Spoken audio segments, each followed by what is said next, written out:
Hello, welcome to my class. I am Pamela Jasmine. Today I am going to teach extracts from Act 4, Scene 1 of Merchant of Venice. Only 5 extracts at a time, then it will be easy for you to study. Let's start.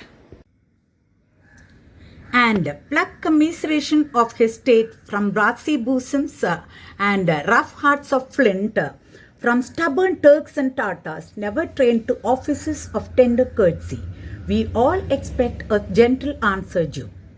Who is the speaker? Where does the scene take place? Who all are present in the scene? Describe the situation. The Duke is the speaker. The scene takes place in the Court of Justice in Venice. The Duke, the Magnificos, Antonio, Bassanio, Gratiano, Salerino and others are present in the court. The Duke tries to persuade Shylock to have mercy on Antonio. Explain, pluck commiseration of his state. The losses suffered by Antonio is so heavy that even the most stone-hearted people may be compelled to have compassion for him. What does the Duke appeal to Shylock? The Duke appeals to Shylock to relax the clause of forfeiture and forego a part of the principal due to him. What is Shylock's response? Shylock is adamant to have the penalty, and he even threatens the Duke that if he is denied to have justice, the charter and freedom of Venice are endangered. Who are Turks and Tartars?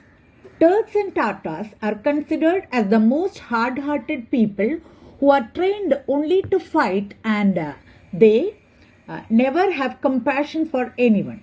Here the Duke says that even such people will be merciful for the pathetic condition of Antonio. Extract 2.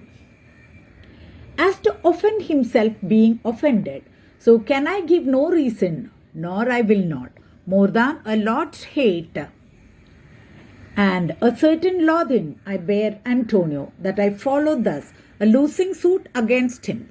Are you answered? Who says this? Describe the situation. Shylock says these words when the Duke appeals to Shylock to show mercy on Antonio in view of Antonio's losses. What was the question and answer given by Shylock to clarify his stand?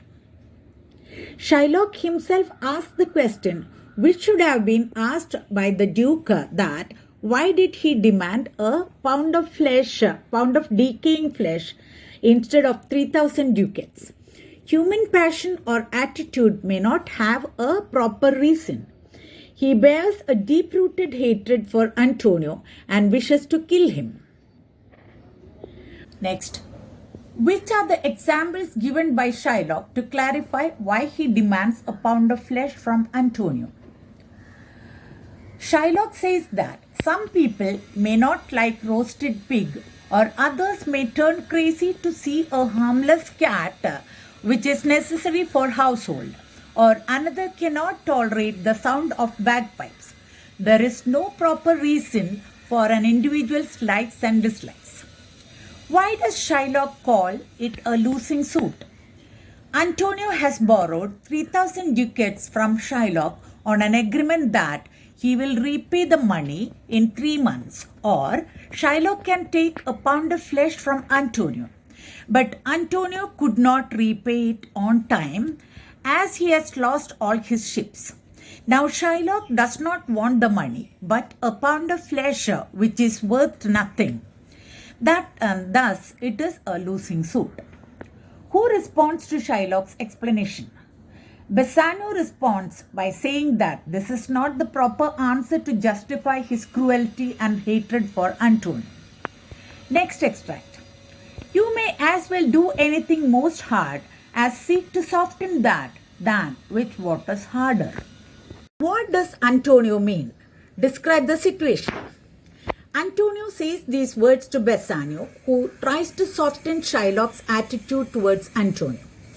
Antonio advises Bassanio not to make any more attempts to soften the heart of Shylock. He says that even the hardest thing can be softened, but Shylock's heart is harder than that. What are the examples given by Antonio to prove that it is futile to argue with Shylock? Antonio says that trying to convince Shylock is as useless as to go to the beach and instruct the waves not to rise so high, or ask the wolf why he has made the mother lamb cry for his young one, or ask the pines not to make any noise when strong wind blows over them. Who speaks before Antonio's speech? Shylock speaks to Bassanio when he appeals for Antonio. Shylock asks if anyone will let a serpent sting him twice. He means that Antonio has insulted him so many times, and now he wants to put an end to such humiliation by killing him. What is Antonio's request? Antonio requests Bassanio not to make any more attempts to soften the Jew, but he is ready to face the judgment, and the Jew's wish should be fulfilled. Track 4. Shall I say you let them be free? Marry them to your heirs? Why sweat they under burdens? Let their beds be made soft as yours, and let their palates be seasoned with such viands. What makes Shylock talk like this? The Duke asks Shylock if he does not show mercy to anyone, how can he expect mercy for himself? Why does Shylock say that he doesn't dread any judgment? Shylock says that he has not done anything wrong, so he is not afraid of any judgment. How does Shylock prove that a pound of flesh from Antonio's body belongs to him? Shylock asks the Duke, why should Christians make slaves work like animals? He asks if it is possible to let the slaves free, or allow them to marry their children, or let them sleep on soft beds and make them eat as delicious food as they eat, because they are bought. Same way, he also bought Antonio's flesh by paying 3,000 ducats. What happens after this speech? The Duke adjourns the court unless Bellerio, a learned doctor of law, arrives to decide the case. The Duke has sent a messenger to call Dr. Bellerio. Next extract. I am a tainted wether of the flock. Meat is for death. The weakest kind of fruit drops earliest to the ground, and so let me. Who says these words? Describe the situation. Antonio says these words when Bassanio tries to cheer him up. What does the speaker mean? What is his mood? Antonio compares him to the feeblest. Feeblest means weakest sheep in the flock, who deserves death, and the weakest fruit that drops to the ground before getting ripe, because Antonio expects untimely death for him as he forfeits the bond. Antonio is in a mood of profound despair. What is the responsibility given to Bassanio? Antonio loses all hope and he surrenders himself to fate. He wishes Bassanio to live long and write an epitaph on his tomb. Who enters the court in this situation? What is Shylock doing? Nerissa enters dressed like a lawyer's clerk and delivers a letter to the Duke. Shylock is found busy sharpening his knife on the sole of his shoes in preparation to cut off a pound of flesh from Antonio's chest.